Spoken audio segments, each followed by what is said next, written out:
If you ever see a children's book named Goodnight Precious, do not let your kids read it. You won't find it on Amazon or at Walmart. There's nothing about the book on any websites except this single one. But after what happened to my son, I wish I never bought it in the first place. So when I saw an ad online that said, Goodnight Precious, the only book guaranteed put your child to sleep, I clicked. I was skeptical, but there was a video demonstration on the website. I'm going to show you how this works. Right now, I've got a child in bed. The goateed man motioned to a 3 or 4 year old boy lying in bed, wide awake.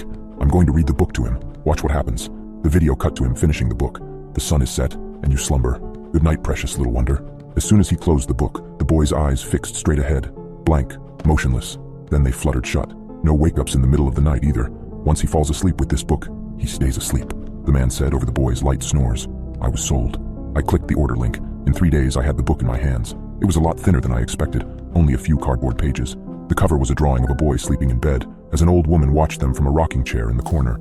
I read it to Jackson that very night. It's time to go to sleep, little dear. When you wake up, I'll still be here, I read softly. The illustration showed an old woman tucking a child into bed.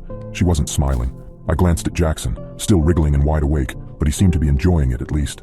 Night has fallen, stars are out. Go to sleep now, don't you pout. This image showed the same woman, sitting in a rocking chair next to her sleeping child. You'll sleep through sadness, sleep through pain, and when it's done, we'll do it again. That rhyme's really a stretch. I glanced at the image. The woman was getting out of her seat, walking towards her son's bed. Go to sleep now, little one. Be patient now. We're almost done. In this drawing, the woman was looking down at her sleeping child from the bedside. She was holding a pillow. I turned the page to the last one. My heart stopped.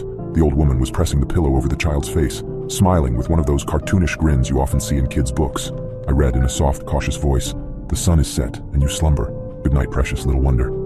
I closed the book and looked over at Jackson. He was fast asleep. It really works. I moved him to his bed and enjoyed some well-earned alone time. Who cares if the book is a little weird? It really works. An hour later, I was asleep. I didn't wake up, at least from what I recall. I woke up at 8. Jackson didn't wake me, at all.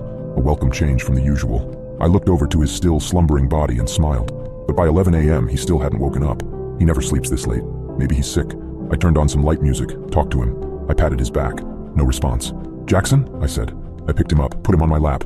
His head slumped against my chest. Jackson, are you okay? Nothing, just his soft, deep breaths against me. Jackson? Jackson, wake up!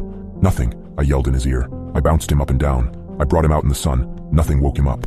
Now it's almost 3 o'clock. He's been asleep for 19 hours. I'm about to load him into the car seat and drive him to the doctor. I think something is terribly wrong with him.